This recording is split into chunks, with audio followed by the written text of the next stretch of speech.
किसी भी वस्तु की स्वाभाविक शक्ति इस बात की प्रतीक्षा नहीं करती कि आप उस पर विश्वास करते हो कि नहीं। अग्नि पे और अमृत पे आप विश्वास करो या ना करो, अग्नि कोई जलाती है क्या? लेकिन अग्नि में हाथ डालोगे तो अग्नि आपको जलाएगी। अमृत की स्वाभाविक शक्ति है अमर करने की। आप अमृत को पी जाइए, क्या अमर होंगे? लेकिन अमरता का उसका काम है, स्वाभाविक शक्ति है, वो अमर करेगा ही करेगा। राम के नाम का ही सार है कि राम आपको परम पद दिलाएगा। नाम संकीर्तन की महिमा है। एक छोटे से दृष्टांत के साथ विराम, फिर आरती करेंगे। एक बाबा जी थे। वो जो बाबा थे वो एक गृहस्थी के घर में गए। तो गृहस्थी के यहाँ 3 संतान थी।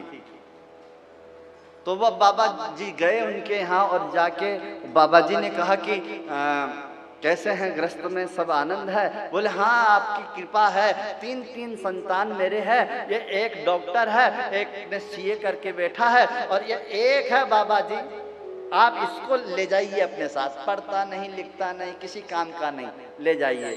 बाबा को लगता है कि हमारे पाले ऐसे ही लोग पढ़ते हैं, जो पढ़ता नहीं लिखता नहीं। कहा वो बाबा जी के आप होता है अक्सर, हम अपने देखते हैं, महाराज जी पढ़ता लिखता नहीं है, बहुत बदमाश है, इसको ले जाओ।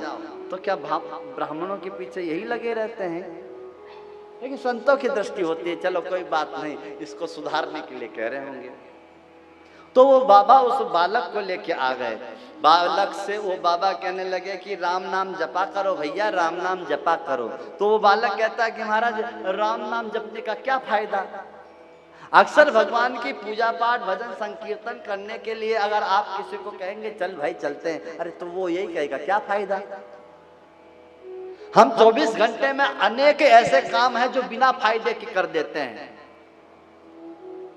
उसमें तो हम नहीं सोचते कि क्या फायदा। और एक राम का नाम लेने के लिए पूछते हैं, कहते हैं तो कहते हैं कि क्या फायदा। वो बाबा कहने लगे, वो संत कहने लगे कि बेटा सुन, अनेक काम जैसे बिना फायदे के तुम कर देते हो ना, एक बार बिना फायदे के मेरे कहने से राम बोल दे। तो कहे बाबा आप कह रहे हो तो मैं एक बार बोल देता हूं राम, बस बन गया काम। बाबा कहते हैं तुमने एक बार राम नाम लिया है ना, अब इसके बदले में कोई तुम्हें कुछ भी दे तो लेना मत, और उससे कह देना कि राम के नाम के बदले मुझे कुछ नहीं चाहिए, राम के नाम के बदले में कुछ मिलता हो तो दे दो। एक बार एक अंत समय आ गया, वो बालक मृत्यु को प्राप्त हो गया और चले गए यमपुरी। चित्रगुप्त ने उसका लेखा जोखा जब देखा, तब यमराज से कहा कि इसने अपने जीवन में अनेक पाप किया है, लेकिन इसने एक बार राम जी का नाम लिया है, तब उसका क्या फल है? बोले पूछ लो राम के बदले में क्या फल लेना चाहता है। उससे पूछा राम नाम एक बार लिया है, क्या चाहिए बदले में? तो उसने उस गुरु की बात याद आ गई और कहने लगा कि राम के नाम के बदले में हमें कुछ नहीं चाहिए, लेकिन राम के नाम के बदले में जो कुछ मिलता है वो दे दो। चित्रगुप्त ने देखा तो उसकी डायरी में राम के नाम के बदले में मिलने वाली कोई वस्तु का जिक्र नहीं है, वहां तो पापों का हिसाब है, राम के नाम का हिसाब उनके पास नहीं है कि कितना जपा क्या फल है। यम से कहा, यम ने कहा कि ये हमारे पास नहीं है।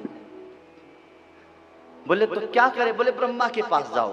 ब्रह्मा से कहा कि इस बालक ने अपने जीवन में अनेक पाप किया है, एक बार राम का नाम लिया है, राम के नाम के बदले में जो मिलता है वो मांग रहा है। ब्रह्मा ने कहा कि ये तो हम भी नहीं जानते। अरे आप एक काम करते हैं, शिव जी के पास चलते हैं, शिव जी समाधि में बैठ के राम जी की बड़े भक्ति करते हैं और वही बताएंगे राम के नाम के बदले में क्या मिलता है। शिव जी के पास गए, बोले ये बालक है। तो शिव जी ने भी कह दिया कि राम के नाम के बदले में क्या मिलता है ये हमें नहीं पता, हमने कभी फल की इच्छा करी नहीं। हाँ राम नाम हम निरंतर जपते रहते हैं, लेकिन कभी फल की इच्छा नहीं की कि राम जी हमें इसके बदले में कुछ दे। हम तो अपना कर्म कर रहे हैं। हाँ एक काम करो, जिसका ये नाम है ना उसी के पास चलते हैं। शिव जी, ब्रह्मा जी, यम, चित्रगुप्त उस बालक को लेकर राम जी के पास चले गए और कहते हैं कि राम जी, ये जो बालक है अपने जीवन में अनेक कृत्य किए हैं, अनेक दुष्कर्म पाप किए हैं और जीवन में सिर्फ एक बार इन्होंने आपका नाम लिया है और ये कहता है कि राम के नाम के बदले में जो कुछ मिलता हो दे दो। तो कृपा करके आप ये बताओ, आपके नाम के बदले में मिलता क्या है? राम जी कहते हैं कि भैया ये तो हम भी नहीं जानते, हमने लोगों से जरूर सुना है कि राम से बड़ा राम का नाम, और हमें ये नहीं पता कि राम के नाम के बदले में क्या मिलता है। लेकिन सुनो, एक बार इसने राम नाम लिया और एक बार राम नाम लेने से ये राम की शरण में आ गया, तो एक काम करो, इसे राम की शरण में छोड़ के ही चले जाओ। ये राम नाम की महिमा है।